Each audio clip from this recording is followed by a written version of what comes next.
things are changing aggressively, rapidly in social media. What's changing? What's been the future, the last 20 years, how has technology and digital media changed? How has it changed in your country? This is where you've got to give me some feedback here so I can use this. More devices. More devices. What else? Very fast. Very fast. What else? Relationships based online. Relationships based online. Is that a good thing or a bad thing? Could it be good? Interactivity. What else has changed? Internet appeared, by the way, in 1998, 99, for the last 20 years. Yeah, so if you look at the first kind of 20 years, for 1970 is really when the first email went back and forth between two computers, right? 1980 is when people started making funny names for their usernames. So I wouldn't be Steve Lowisz at gmail.com. Back then I was shortbaldguy at gmail.com, right? That's kind of what happened in the 80s. But then what happened in 2003? What started in 2003? Actually, LinkedIn started in 2003. Facebook started in 2004. What happened in 2005? YouTube. What happened in 2006? So think about what happened the first 20 years, and we thought that was fast. And now let's look at from 2003 to today. How fast has it changed? I mean, look at what Twitter and Facebook and LinkedIn, now there's a whole lot of other things that are coming out as well. But the speed of change is faster now than it ever has been before. So as marketers or people in media, it causes problems. Because how do you know what to use? How do you know what new tool to start implementing so you can start reaching folks? It's not the easiest thing in the world to be able to do, so there's a lot of history. What about this change? And for those of you that were here last year, you remember me talking about this. It went from Web 1.0 to Web 2.0, now we're talking about Web 3.0. What was Web 1.0? It was one-way communication. So basically Web 1.0 was, here's my website, or here's a PDF of my marketing information. I'm going to send it to you. You're going to look at it, you're going to read it, and that was it. What's Web 2.0? Back and forth. So now we can communicate. We're supposed to be able to engage and interact. What's Web 3.0 going to look like? You upload your own content. What else? That's already happening, though. The internet knows who you are. That's actually closer to reality than you might think. That's kind of a joke, I know. But think about how people use the internet today, how people use social media. So think about it let me give you an example in the United States. So if I'm an employee in the United States and I'm potentially going to go work for another company, and let's say I'm interviewing with 3 different companies, where's the first place I go to find out information about those companies? Well, I'm going to go to their website first, probably. Where's the second place I'm going to go? Social media. Google's going to take me to social media, and I'm going to start to see what everybody else has said about your organization, your cause, your mission, your business, what have you. So you need to be thinking about that for every organization that you represent. Just because you're not pushing a lot of stuff out there necessarily, the web is so open now that they will find information on you, and sometimes it's the information you don't want anybody to know because it's not truthful in the first place. There's a saying, because it's online, it must be true. Really?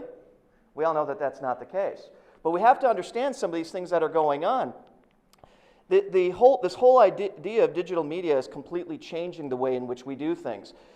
This practical life thing. How has social media changed the way we operate day in, day out? So yeah, things have gotten faster, but how has it changed the world today? What are some practical changes that it's already made in the way we operate? We don't need any friends anymore. We don't what? Friends anymore. We don't need friends anymore. That's not a good one, though. No. How else? How else is social media being utilized that has changed the way we do something over the last 5 or 10 years? Like Twitter short message. Short messaging. And pictures. We started to speak more with pictures, Instagram now. Sure. Pictures. Instant. You've got, I mean, what's the one you use, Lauren? Instagram? Vine, Instagram. I mean, all these crazy tools. But what about the impact on day-to-day life? That's kind of new technologies, but how does that impact how we live and breathe every day? Every day we visit maybe from the morning our social media Yeah, the minute we get up in the morning, what do? Take out our cell phone and we look at Facebook. Well, who messaged me at 2 in the morning? Email, likes, shares, we are counting it. But let's think about it even from a more practical perspective. Look at journalism. We're in the media class, right? Look at journalism. How has it affected journalism? We learn news within seconds. So, It's right now, it's a hot like news. yeah, so when I get the first thing I look at my cell phone is not Facebook, by the way, but I have a bunch of apps that feed me real time all the news releases, all the breaks. So 55% of the global community now that is online gets their news off a mobile device, off of some type of social media outlet. Think about that. In fact, journalists say, 65% of journalists say they do a lot of their research now online using other social media tools. So it's changing the way we gather information and dispel information. What about law enforcement? Police officers, how do they use social media? What's that? Location?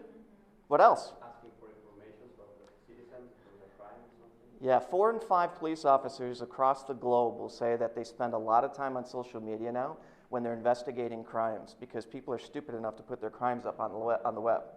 Or where were they at a specific time and so forth. So it's completely changed practically the way law enforcement operates. What about education? Online courses. Online courses. You go even further than that. How about social media itself? So in the United States, 4 out of 5 professors use social media to actually communicate with their students. In Europe, it's 2.5 out of 5, according to the most recent study. That's still 50% of university professors are leveraging tools and social media to communicate. So it's literally changed the way in which we operate day in and day out.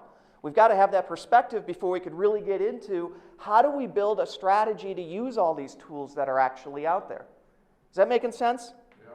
Am I going too fast? Okay. Throw something at me if I am. Okay? Quicker. Go quick. Okay. So we're going to try to hit 7 items today. And the titles may not make sense, but as I explain each of them, I think it will make some sense to you. So the first one is defining your goals. And I'm going to ask you in a second, what are your goals when using digital media? What are you trying to accomplish? I just want to see where your thoughts are in comparison to some of the best practices around it. The second thing is identifying your audience. This is one thing that we have found across the globe that organizations do not do. In fact, individuals don't do. They go right onto social media, they jump in feet first and say, I'm going to use every tool that's out there and I'm going to put out whatever content I can, but they don't even really know how to look at their audience and figure out where their audience actually plays. Where are they? What are they doing? Why is that important? We'll talk about that. And then we'll talk a little bit about prioritizing some of these tools and some of these methodologies. What do we want to use first? And then we'll talk about messaging, call to action. What should the call to action be, depending on some of those first things? And then leveraging content. Very few organizations, especially Christian organizations, which are always fighting for dollars in the U.S., right, to funding and so forth. You can't have somebody or a group, a team of people that are creating new content all the time. So there are actually ways to leverage content you already have that still keeps the conversation going. So you're kind of repackaging some of that content in different ways and different avenues. And we'll talk a little bit about that. Then we'll talk about this idea of getting and getting. And then one of the most important one is, how do you know if what you're doing in digital media is working? Well, because I have 3 more followers. Okay. What does that mean? How important is it to have 3 more followers? What are you really trying to do? And are the things that you're doing, do they actually work? So those are the 7 things we're going to try to cover in 45 minutes. Fair? Okay, let's look at this first one. If I were to come to each of you and say, what are your goals when using social media or digital media? What would you tell me your goals are? For private goals or for the organization? Let's say an organization. What are your goals as an organization or the organizations you represent when using social media? To inform, to stay in touch with the audience, with the member of the organization, and to promote the events. So to inform, to stay in touch, to promote events. What else? People identify with you. Say that again? People identify with you. Get people to identify with you. What else? What do you use it for? Send a message. Send a message. What else? To raise awareness of some like strategic like goal. To raise awareness. How do you measure that? Oh, wait a minute. I got to wait till I get to number 7 on that one. But I want you thinking about those things when we talk about defining goals. Goals have got to be something you can measure, right? How else do you know if you've hit the goal or not? And there are, in fact, some ways to measure awareness, which we'll talk about in number 7. They're not foolproof. They're not exact. They probably never will be. But there are some things that you can use online that will figure out what is the influence of your mission, your brand, your organization, whatever it might be. And they're actually really inexpensive, which is great. So when we look at goals, are there any, well, let me take it back. Are there any other goals that we use it for, that we use digital media for? That you've used it in your organization for? Anything else, or do you think we've covered them all? Nobody's answering. Did we cover them all? To get in contact with others. So this is the most important part. That's why this is number 1. Using Facebook, Twitter, just to throw content out there, if you don't know why you're using it, will never be effective. You may get a little bit of an increase in traffic over a period of time, but if you don't know what you're doing it for, it's not a long-term thing. It becomes a very short-term strategy. In fact, there should be short-term goals as well as long-term goals because they lead up to the long-term goals. So if in 3 years you are really focused on brand awareness, and we'll talk later about what that looks like, do you think you're going to get there overnight? What are the goals that you have leading up to the 3 years? Most people don't look at digital media that way. They kind of look at, here's my end goal. I want to get to the awareness side. But what about all the other things? What's the message you're trying to communicate first, right? So are you promoting an organization? Most of us would say yes. Is it a cause? Is it a belief? Is it a vision? So forth. All of these things are different goals, which would be approached very differently with digital media if you're trying to get your message out there. The way you promote an organization is very different than a cause. They could be very similarly linked because usually an organization has a cause, has a specific belief, a vision, and then potentially events, as you said. This is actually the easiest one to promote. These are a bit more difficult to get out there. But first you have to understand, what are you trying to do? What are you trying to promote first? Then what's second? So first is, what's my message I'm trying to get out there? What's second? Thoughts? Well, we'll get there. What's the desired result? We're still on goals here. So first is, what's the message? Second is, what's my desired result? What do I mean by desired result? You guys said some of them. I would expect them to react. You want them to react. What else? Measurable goals. What are the other things that you're looking for? What's the desired result? Expect an action. Do you want to drive attendance at, these are examples, right? I want to drive attendance at an event. Very specific goal, something that you can measure, something that you can create a media strategy around, can you not? Very specific. What about increased followers?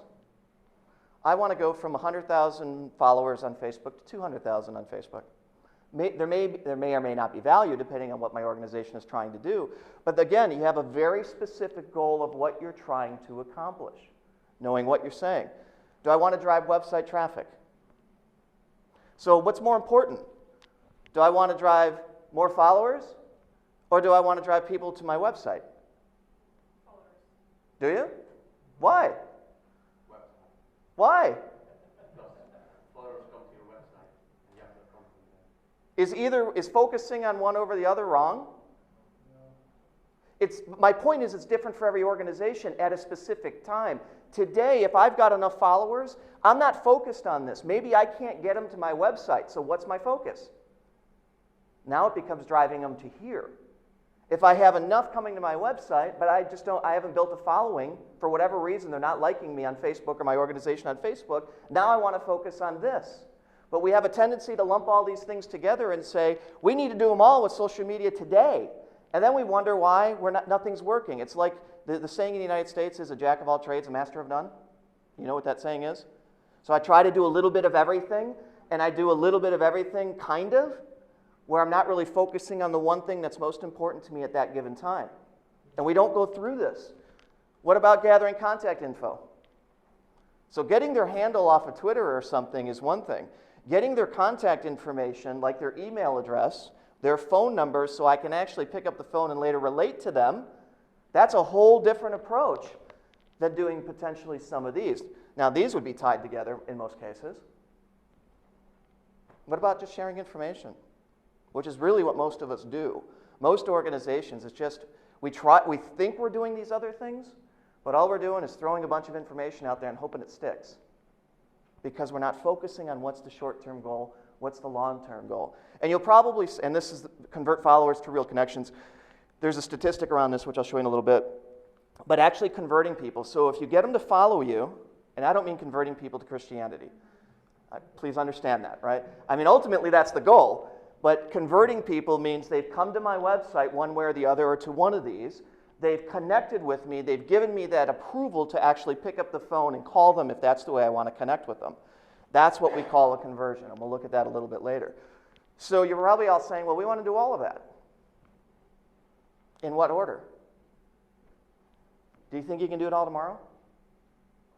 This is my point in figuring out what the strategy is. So if you go back to your organization, or you're consulting with another organization to figure out what their media strategy is, you first got to figure out what are they trying to communicate and what's the goal at that given time. And most savvy media folks would say, here's my 6-month goal, my 1-year goal, my 3-year goal, my 5-year goal. And it may be bits and pieces of this, depending on where you're starting off. Do you even have a website? Do you have any followers? Is there any value in having followers? I mean, it just depends on your particular organization. Does this make sense? Comments, questions, thoughts? Is anybody doing this? Okay, so you've got it laid out like this? So you've got a complete media plan. Wonderful. You guys need to talk to her, not me. Okay, so number 2. Well, let me go. Any other questions on that?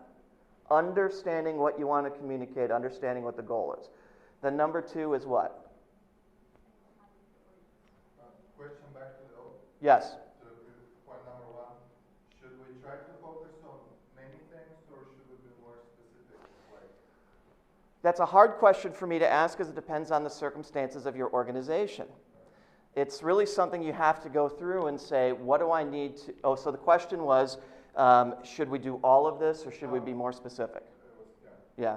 I'm just repeating the question. So the question is really based on the specific organization. And some organizations that are much more mature in this process, you could fit more in and still be effective. If you're starting with nothing, no, I would not recommend doing everything. I would recommend picking 1 or 2, getting good and diligent, measuring your results, and then adding more and then adding more and seeing what's most effective. Part of this, as anybody who's in media knows, is trial and error. You don't know what's going to be the best until you measure it over a period of time. And these are not things that you can measure just over 30 days. Because you may get a quick hit in 30 days, or you may get nothing in 30 days, and the next 3 months all of a sudden make the difference. So it's got to be measured over a longer period of time. Does that answer your question? Most organizations, most individuals, they jump in, like I said, with both feet, and they try to do everything, and they wonder why nothing is working, because you can't focus on it that way. You have to have something to focus on. Any other thoughts, questions? Okay. Step number 2. Identify your audience. What do I mean? Google Analytics is one way, but what are you looking for? Age, gender, and work, without work, job. So let's first think about the changing demographics of people, right? So we talked about tweeners a little while ago. The one thing I didn't mention is in the United States, there is a company, a clothing company called Tween Brands. Are you familiar with that? It's one of the largest, it's one of the fastest growing companies in the United States because it hits that, it's actually 8 to 14, give or take. There are many billions of dollars in sales because they know how important that tween group actually is. But let's think about demographic changes. So there's really 4 categories, now there's a 5th. But what are the 4 categories of individuals? You know, you hear the terms, what, Gen Xers, Gen Ys, and all this. What are the 4 categories? Why is that important? Do you know what the 4 are? Boomers. What else? Gen Y? Have you heard that term, or Gen X? Okay, so if we're going to start all the way on the left-hand side, and there's not many of these left, but we call them the silent generation. This is basically my grandparents, which are no longer alive. There's not a lot of these people left, but the way they communicated was very different, if you think about it, to the way we communicate today, right? Now, we don't have to, as media folks, we really don't have to focus as much on this generation because they're not really active in the workforce. There are really not many of them left out there. In the United States, I make the joke that most of them now work at Walmart as greeters because they've already retired long ago. They're trying to find, you get it. But that's where it started. The next we went into the baby boomers, which would be my parents, right? They were very face-to-face, similar to the veterans, but we went from rotary phones to touch-tone phones, right? Remember rotary phones? Do any of you? Okay. Now touch-tone phones, right? Oh yeah, you remember that. But then there was this big shift, right? It seems like we had this millennial shift that we got into these Gen Xers. And now it was cell phones. And you remember the big cell phones that came in the big bag that you wore over your shoulder? They were so big. And now they've got, I mean, think about what we can do on our cell phones. But now, then we got the Gen Yers. And if you didn't have an iPhone or an Android or a BlackBerry, now if you have a BlackBerry, you're behind the times, as everyone else can consider. And now they're calling it the IY generation. So my daughter, who's right there, is actually the next generation, which is the IY generation. And now we're going to be really confused because we have no idea what motivates this IY generation in the way in which they communicate. Now, think about it from here to there. For media folks, why does that pose a problem? From here to there, in the way we want to communicate, why does it pose a problem?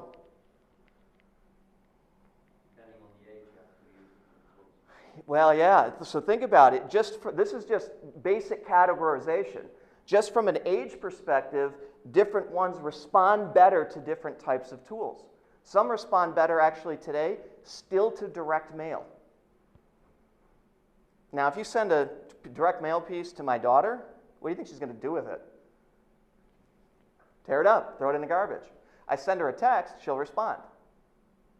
Very, very different. Now think about the subcategories that are under this, because of course there's different people have different drivers and so forth. And that's just a generalization even with my daughter. I don't know if she would throw it out or not.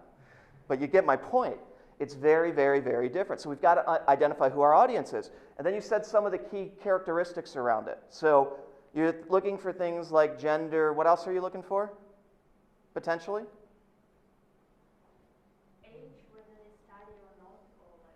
There's just a whole list of them. I can't even get them all. I mean, it would be, yeah, do they have a degree or not? The geographic area they live in. Using social media, you can even find some of these other things. You can find habits. You can find some of their beliefs based upon where they go, what they're posting, and so forth. You can understand what their interests are. You can understand if they have needs. Now, why is that last one so important? Why do organizations, although they do all this, why do they focus on this? You want to give answers? Yeah. The most successful marketing campaigns, the most successful media strategies take into consideration all of this, but the ones that actually can address this get the greatest response. So are we just sending information out there to drive some followers, or are we focusing on addressing the needs where people are, based on what you can find out about them? What's going to have the most productive response or interaction rate if you identify what those needs are? And if you use some of the analytic tools that are out there, you can start seeing what people are talking about. What are their needs? That's what marketers really want to focus on. Is that making sense? So do you segment? I mean, it's in a Christian organization, it's difficult, right? Because you want everybody. But by looking at what's really around you, where the biggest need is, it's a first place to start. What about this whole idea of where, which we kind of talked about? So once you know who you want to go after, you know the message you want to give, you've got to understand where these people are, right? That's why you're using Google Analytics or any other analytics that are out there, and there's many, many of them. Because this will start giving you an idea of what are some of the tools that you should start using. Because it'll be different for everybody depending on the region that you're in. Where are those people, based on the demographics you're looking at, based upon those people that have specific needs, where are they sitting and interacting? Are they on Twitter? In Poland, they're not. Why not? I'm Polish, so I can say this. Do you know why they're not in Poland? Why Twitter is not being really used in Poland? Have you ever seen their words? I mean, our words are very, very long. I'm not fluent, but I know enough. And 140 characters to speak in Polish is almost impossible unless you're just using 1 or 2 words at a time. It's ridiculous. So the adoption of Twitter is not very good here. So you'd have to use something else. But where are they on Facebook? Are they on Facebook? What are they doing on Facebook? Understanding where they are and what they're doing is important to being able to get access to them and communicate with them in the first place. Just by saying, hey, that 14 to 19-year-old happens to be on Facebook, great, how are they using it? Do you know how they're using Facebook? Depends on the region. Some of us we know, some of us we don't. What communities have the most followers? What avenue would best carry your message? And so forth. Basically, where are you going to find these individuals hanging out, communicating once you've identified who they are and you know the message you want to send? With me so far? Questions? Comments? Now, what about figuring out where to start? How do you prioritize? So now you have this list of people you want to go after. You kind of have an idea of what the message you want to send.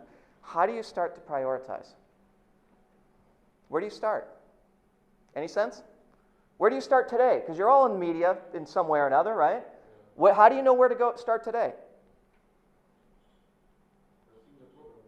What's that? Seeing what program? Do you ever look at what others are doing? So think about it from a business perspective. So in the United States, I run a business, okay? And I want to know what my competitors are doing. I know exactly who my demographic is. I know where those people are. I know what they're doing on all those sites, right? But I've got competitors all throughout the globe. I better start looking at what they're doing and do some competitive analysis of what my competitors are doing to see what is working for the same type of people that they're going after. So what are the tools already out there that work? What campaigns have you seen that, hey, I would respond to this thing? So if I would respond to this thing, there's a good chance that other people that are short, bald, and Polish like me would respond as well, right? So you've got to understand that. So look at what others are doing. You don't have to reinvent the wheel every time you're trying to create some kind of new tool or new process behind what you're trying to do. Learn from others. There is still going to be some give and take in this, and there is still going to be some testing in this as well. You're not going to be able to get this all, but this will at least help you prioritize where you should start, where you should go. But I want you to be real careful about this. What is this? It's a shiny ball. What do you think babies do? Have you ever seen this? When you put something shiny and colorful in front of a baby, what do? They want to go for it, right? Why? Huh? It's attractive. It's the next cool thing. What do we do with social media? New app comes out, new tool comes out, somebody says this is happening. Be careful about this. The shiny object syndrome is what I'm talking about. Right? Don't jump on the next thing just because it's the newest tool that came out. Just because it works in the United States doesn't mean it's going to work here. So be careful about this, what I also call the silver bullet syndrome, right? It's going to work for us because it worked in Russia, or it worked in Belarus, or it worked in wherever, right? Be careful, be careful. There's so many tools out there that you could get really caught up in this really, really quickly. A couple of hints on this. Be careful, because wasted resources and unfinished ideas don't get your message across. And don't dilute by trying to be everywhere. Kind of goes to your point over there, right? If you try all that at the same time, again, you become kind of a jack of all trades, and again, not a master of basically none. I've seen organizations over and over and over get caught up in this, where they put all their efforts into a new tool that came out, a new platform that came out, and they spend the dollars and it falls flat on their face because it never gets to the goals they want in the first place, because they don't tie those in. See how all this plays together? So do you know what dominoes are? So you set up the dominoes, and if you knock one over, it knocks down all the other ones. You know what that analogy is, right? So this whole process is like the domino effect. If you pull one of those out, the rest of this doesn't work. So if we go all the way back to the beginning and we don't know what our message is, we don't know what our audience is, we don't prioritize, and then we jump on this bandwagon of let's try everything, We're little babies and we just want to grab it because it looks cool and somebody's talking about it or we heard a news release about it, we could potentially wind up getting into some trouble. With me so far? All right. So how do you message? Once you know all that, how do you communicate to people? So let's say our goal is to get people to an event. We know what our goal is. How do we communicate? What are some best practices around the actual words we choose? How do you communicate today? Come on, my media friends. Post a message. Post a message. What's the message say? What's the structure of the message? Question. A question? Offer. An offer? Really big words. Some, like what? The most amazing event in the world. Okay. How many people are going to send you a message that says, I have the really horriblest event that I want you to attend? What else? How else do you communicate today? Compact and memorable. Compact and memorable. Okay. Emotional. What? Emotional. Why emotional? Because in social networks, people are looking for emotional things. Is it just on social networks? In regular life too, is what you said. Explain that more. Like we have a tendency, like as ladies, to cry when we see something happening. We are bright when the sun is shining, and we enjoy. When I see a positive picture of a little baby, I imagine like my nephews or something. If you see a nice picture of a little baby, you imagine family, so it makes you happy. Something happens, as you said. I didn't say it, you said it. Women have a tendency to cry. Okay, so how do marketers look at that? Is really the emotional side only something that is based on social media? Or that is how do marketers view emotion? Absolutely. That is the, I don't even want to use this term, but I'm going to use it anyways, holy grail, so to speak, of knowing what drives them, knowing what influences people. I mean, you have Coca-Cola here, right? Have you seen the advertisement with Coca-Cola that has the polar bear? Okay. Do you know why they use the polar bear? What does the polar bear have to do with Coca-Cola? Aside from it's cold. What? What did you say? You're right. Because when they tested it, they put it in front of a group of people, and the people went, oh, it was so cute and cuddly. And they knew it got people's emotion going. So what did they do? They've used it ever since because it incites a certain emotion in us. It hits a need or a nerve button by getting to the right emotion. But that's only part of it. So you've got to kind of get to the need and the emotion. What's the other part of it? You got to have a call to action.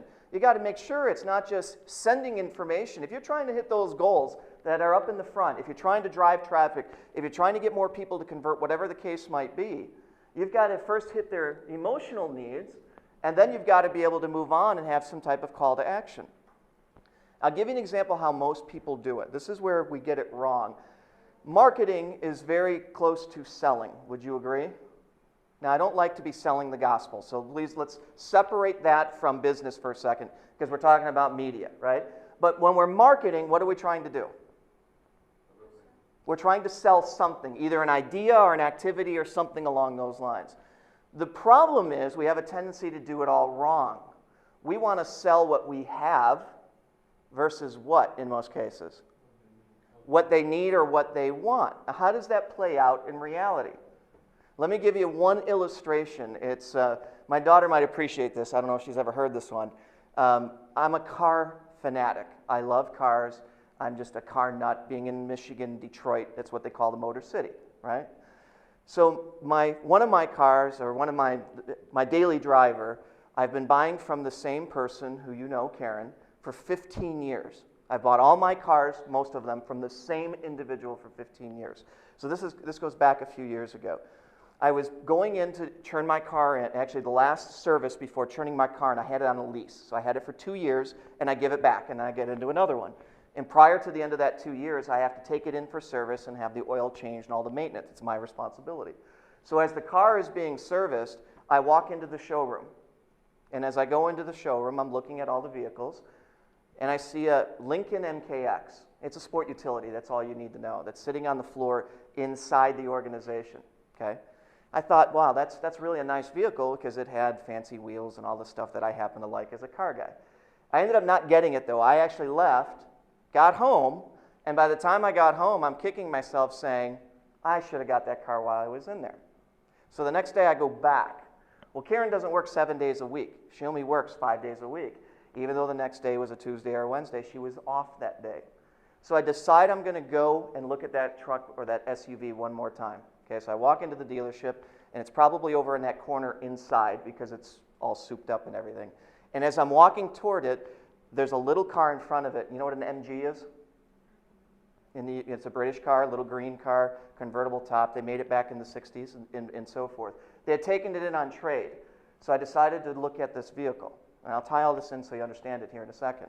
So as I'm walking around the vehicle, a sales guy walks up to me and starts telling me everything about the vehicle.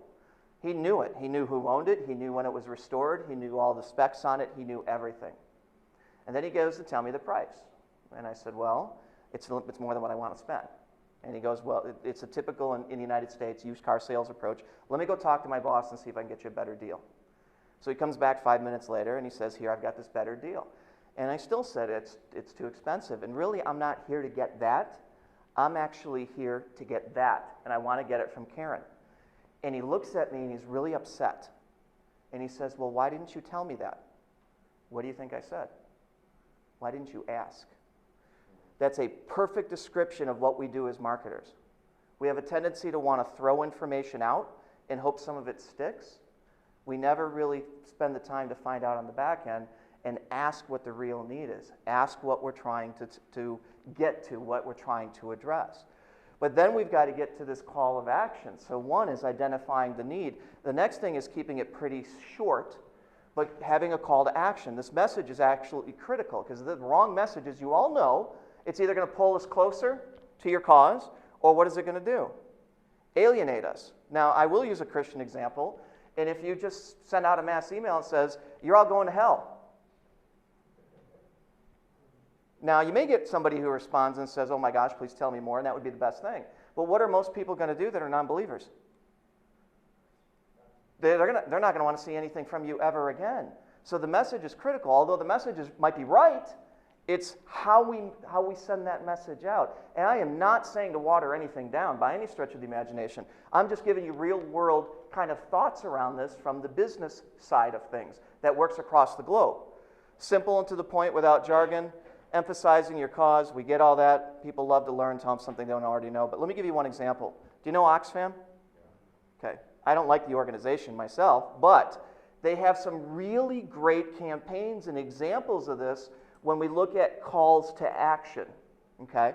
So one particular situation, this investing in education for developing countries, do you know what their marketing kind of spiel was, or their marketing message was? So it addressed a need all at the same time. Education is every child's right. It was that simple. Have any sense of what kind of response they got off of this? It's probably one of the most successful campaigns that have ever happened in terms of the people that had no idea of who Oxfam was, that when they saw this, because they hit an emotional tie. And then at the bottom of the emails and some of the social media and some of the other things that they've done, we have an entire case study on this if you ever want to see it, be happy to send it to you, was a call to action. Because everybody said, who's going to say every education is not a child's right? Who's going to say that? Who's going to go and say it's not a right of every child? Nobody.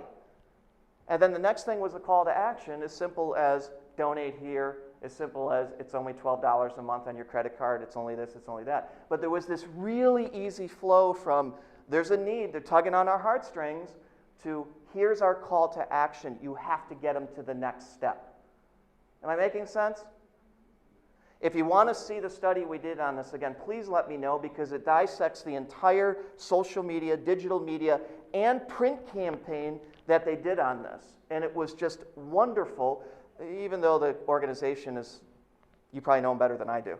We just looked at them from a marketing perspective. Oh, this last piece. Awareness itself will not create change. What's the cycle of social media, of any digital media? Because we want to create awareness, right? But what's that? We need them to move a call to action.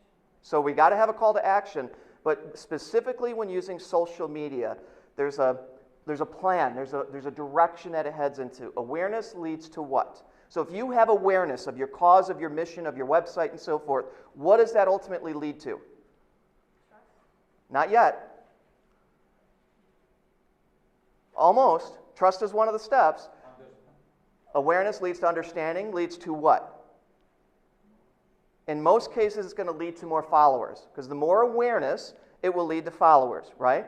Once you have followers, if you're doing this right and you're interacting the right way, what comes after followers? Almost. What are you doing? You're engaging. Engagement builds, what did you say? Trust. What does trust allow you to do? Influence. That's the process that you want to be able to follow. Any marketer, that's what you're going to go after, is if you're talking about social media specifically. So just because you get awareness doesn't mean you get influence. Using the right cause to action, using that process, you want to go from awareness to influence. Because if you can get them to influence, you can usually get them to do what you want them to do. That's where marketers succeed. That's where the media succeeds. Think about the influence we see every day from social media, on social media. We're getting bombarded by it all the time. It influences us because it's somehow we're trusting what information is coming out of that particular social media source. They're engaging with me, which builds the trust builds the actual influence. So we can't rely on this in and of itself. How do you know the needs of the audience? I know exactly how many times they spent in this particular page, or how many minutes they click on this button, like, you know. So that's if you get them to your website. Yeah. What you're not able to do is see if they went to somebody else's website. You'll be able to see them go from yours there, but you have no idea where they went on that particular website. So that is one way. If you can get them to your website. Constant contact I also use, it's emailing. Yes. Then I see how many times they use my link. Yes. So constant contact. They share this. So constant contact has analytics. That's one of them. So if you do a mass email or a mass message out through constant contact, you can see who it went to, obviously, who opened it up, who shared it, and to whom they shared it. But does that tell you what the needs of the individual are? To give you some information. But how else? What other ways to see what the needs of the community you're going after are? And I'll answer your question here in a second. Where's the place that they're talking about their most personal needs in a public setting? Can we ask them with several options, for example? Can we ask the audience, suggesting them several options? So are you interested in these things? Sure, but you got to find them first. So once you have, if you already have them and you want to identify what needs are, engage them in communication, and in that communication you can absolutely ask, what are the topics most important to you? Some people will tell you the truth, some people won't. That's one way to do it. If they go to your website, that's another way to do it. But how else can you do it? Where do we share what should be personal in a very public setting? Twitter. What else? Facebook. You can actually do sentiment monitoring of all of those tools, tracking specific usernames once you find them to see what are they talking about. It's amazing what people tweet about that they don't think anyone else sees, when yet everyone can see it. You get a sense of what their needs are. If you're a product-based organization, you get a sense of why people are complaining about your product, which engineers then use to redesign that product because they're trying to fill the need.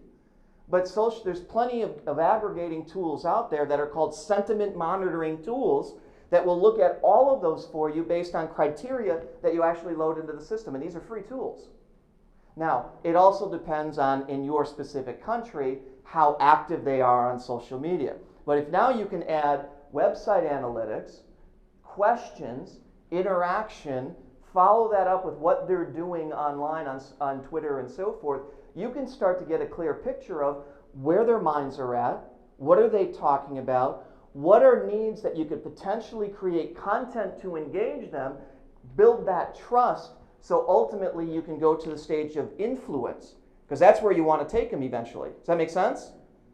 All of these are tied in together, but we've got to make sure that we're putting all the puzzle pieces together in the right way, or this is not going to work. Does that answer your question? Yes, thank you. In a real long, drawn-out way? Any other comments on that? Yeah. So the comment was, is Apple kind of against this? We tell you what you need, and we're not going to really ask you what you need. Yes and no. Think about how they started the product. They created and refined a product that at the time had the best user interface, the simplest to learn. 3-year-olds would pick up the phone and they would use this. How do you think they created that in the first place? They understood the needs of the community. Now, they did the research, and they have an entire research and development team. What they came out and what Steve Jobs' position really was when the other phone manufacturers, Samsung, LG, started making larger and larger and larger phones, and he said, no way will we ever do this. The crowd at large doesn't need to be able to do that. They're going to buy this. This is the best. It's the most easiest to fit in your hand and so forth. But that was far after it was already a great product and everybody was flocking to it because of how great of a product it was. Now, they've stuck to that gun to a certain extent, and although they're still growing internationally, in the United States, what's happened? Now, they're going to come back up, I'm sure, they're talking about the iPhone 6 already. But you don't think they went out and did more research on what people really want for the iPhone 6? And they're already saying it's going to go to 4.7 inches from 4.3 or whatever it is right now. So they are starting to say, wow, everybody does want the bigger screens. We have to go to something bigger. Does that make sense? Other comments on that? That's actually a really good example of it. Comes up all the time. It's like, well, they're just driving them, doing whatever they want. Not really. They got a little arrogant with the success they had, though, for a period of time. Now they're having to change that. Okay.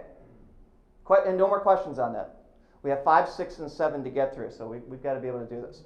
Okay, number 5. I get asked all the time, or I get comments all the time, and I got it last year here too, was, Steve, this stuff is all great, but I don't have the time to be creating new content all the time. I can't sit and write, I can't pay somebody to sit and write 7 days a week, 24 hours a day to push content out there. The reality of it is you don't have to. In order to get, once you're sophisticated enough and you have the funds to do it, the more relevant content you can put out there, the more interaction you could potentially drive, because you want to give people information that's important to them in a manner that's important to them. We all agree on that, right? But it takes a long time to continue creating content. So you can reuse content. You can play off of content in order to create conversation and so forth. I'll give you some sense. So let's say that I blog about my trip here to the ELF, right? I've been tweeting most of the week when the internet's on. But so I blog about it. I get back to the office, I blog about it and so forth. That's one point, right? It's going to be up on my website. At some point, it won't be the exact same time, I'm going to move from just the blog and I'm going to make sure that I tell everybody that I blogged it, and it's going to go on Twitter and it's going to go on Facebook, and there's a whole host of other sites that I have. I have one tool that just sends it out to all of them. However, there's a couple of things to understand.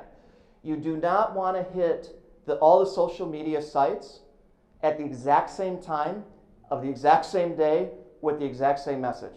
You're shaking your head no. Because people realize that you are using the tool. Yes. What you want to do is use the tool that automatically sends out at different times, so it looks like you're more active on social media, but you're still starting with the same content to begin with.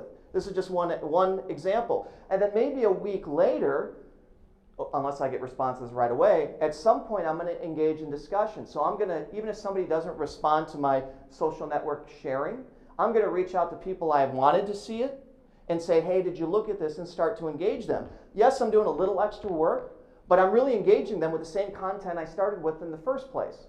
Now, please understand, I'm not telling you to do this over and over and over and over all the time.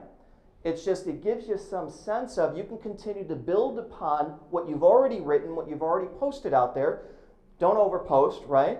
And now, a month later, I'm going to say, I'm going to post a YouTube video about my experience at the conference, and it's basically going to be the same content that I blogged about. And all I'm doing is adding. I don't have to create new material necessarily at that point. And then hopefully by doing some of these things, it's leveraging others now. Now they start asking questions, we start communicating, we get the following going. I can ask specific questions online to see how they and others respond, and I start doing sentiment monitoring. Because I may get people that say, you went to ELF? Why? What does that open the door for me to do, if I so choose? I've got now an open door and say, this is what ELF is all about. Think about the power of that. But the point of this is, I don't have to recreate the wheel all the time. Now, I'm fortunate to have people that do a lot of the writing for me. I don't have to do a lot of this by my own, because I have people back in the office. But you don't have to reinvent the wheel every time you're putting something out there. You can reuse information and just build on it. I hope you're doing this, but do it over a period of time. You don't want to do it all at one time. The other thing, well, actually, I'll skip to the next section. Calendaring is a really important thing around social media. The trick is not to be consistently consistent, though. So, did you hear what I said? The trick is not to be consistently consistent. The trick to social media is to be consistently inconsistent, but yet consistent. Follow me on this? Okay, so if you're posting the same time, the same day, every single day, it almost becomes irrelevant because it seems more like a robot. But if I know I'm going to post Tuesday and Thursday, and I do post every Tuesday and Thursday, but at one day it's 6 a.m., the next day it's midnight, whatever the case must be, or might be, I am now consistently inconsistent, but I'm consistent about the days that I'm actually doing it or the fact that I am sending it out there. Once you have long periods where nothing is going out, you become less relevant to the people that you're potentially trying to attract. So consistently inconsistent, but consistent.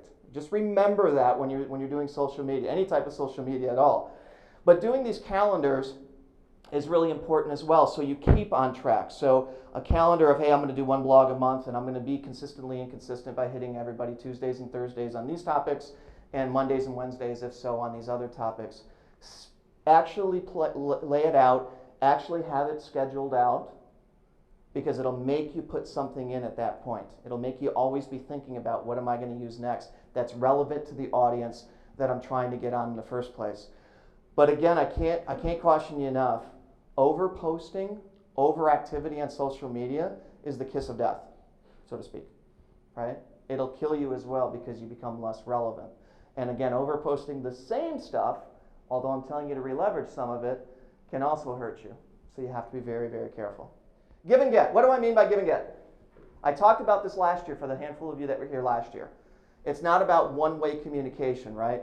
It's actually about having this two-way communication. So one of the things that I'm sure you're all doing already, right, is giving information out to the audience that's important to them. Once you understand what's important to them, it's not just about your cause at that point. It's not just about saying, okay, we're connected now. I now have your approval to bombard you with every event we're having. Every revival we're having, I'm going to send to you. That's not going to build that influence that we're talking about. Creating white papers, information that's relevant not necessarily just to you, but more relevant to them in a way that starts building that trust. This is one of the most valuable ways if you know who your audience is first. Because if you just go to this and you just publish white papers and you send them out and you're like, well, nobody's responding to any of them, it's you haven't figured out what's the need of your demographic in the first place. So we've got to be very careful about that. And I've seen that happen in both business and Christian organization settings, specifically more so on the Christian organization side. We publish stuff that's important to us that we understand, but maybe where that individual that we're trying to reach, they're not quite there. Does that make sense? So that's how this all ties together. You've got to listen to the audience first. A couple of other things. This whole idea of measuring. How do you know if you're having impact, if you're having awareness? How do you know if you're creating awareness? You said a few things. You talked about the people that come to your website. You can see. What are the other ways to measure things, and what are the things you want to be measuring? A lot of people share Sharing. Yeah. Now, before I go through kind of the four main measurements, remember all the way back in the beginning, we talked about measurable goals, right? Those are the best goals to be measuring against. But we get at a point where sometimes we're just still trying to do everything, even though we know this is the best practice. We're just throwing everything out there, and we want to see what's actually impactful, what's not. So what are the kind of couple of categories? There's really 4 of them that we really want to be able to track, and why.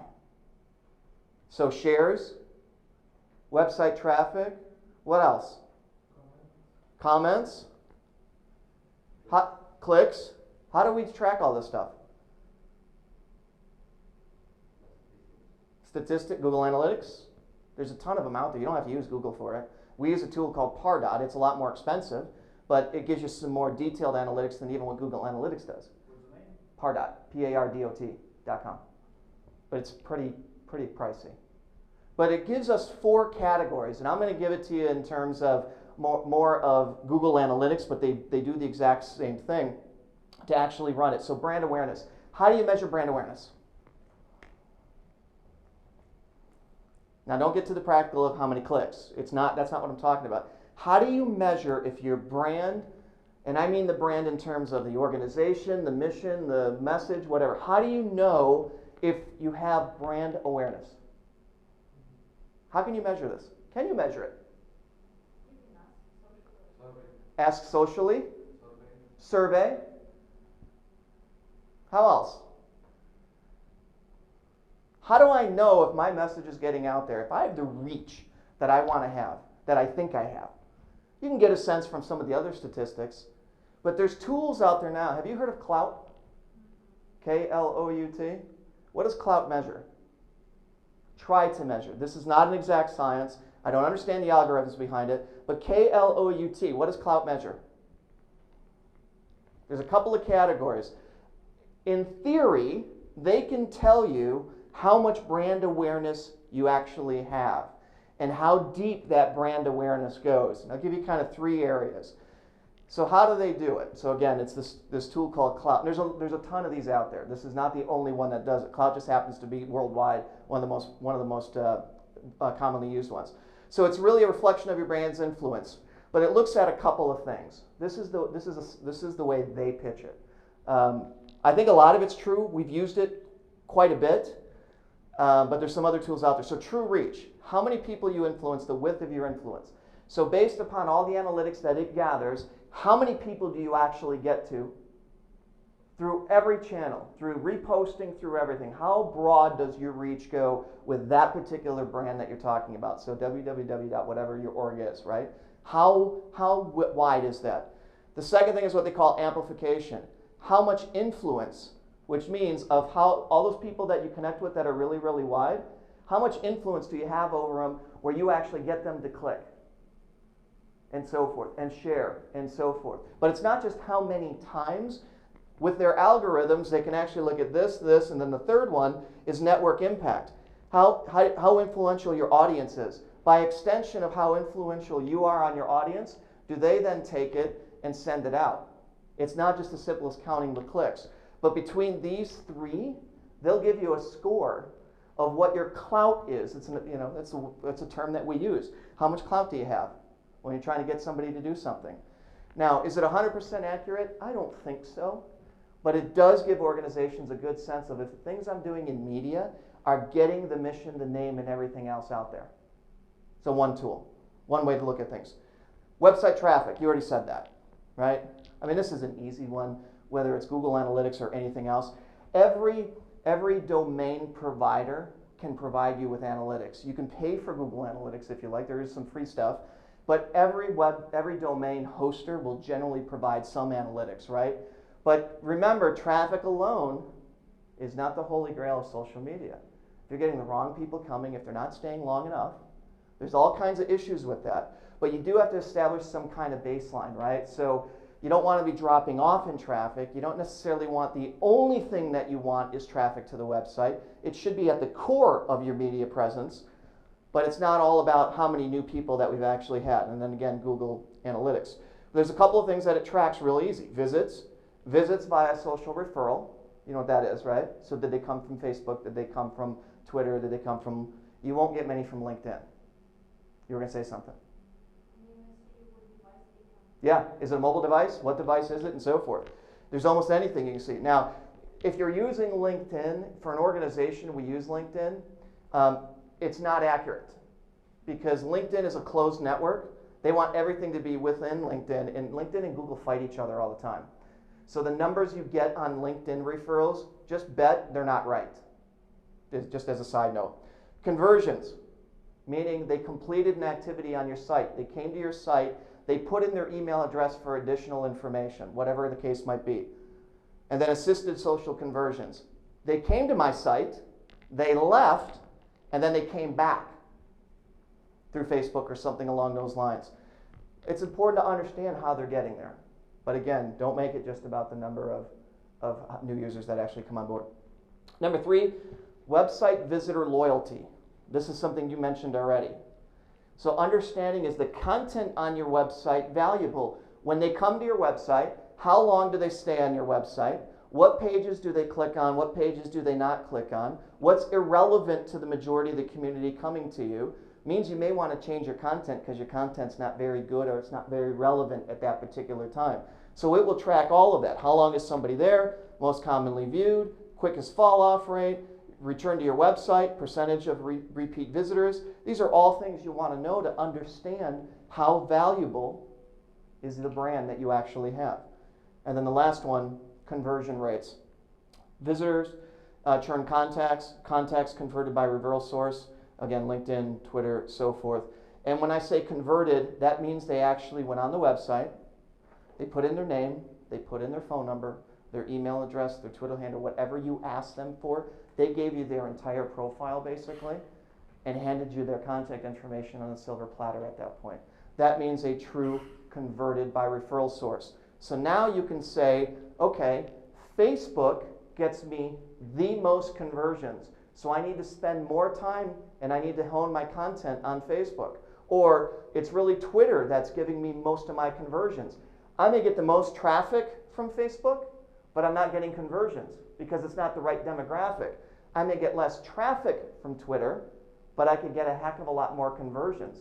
This is more important in understanding where to spend more of your time than just how much traffic you're getting. Because if you can't convert them, they're not going to do you any good.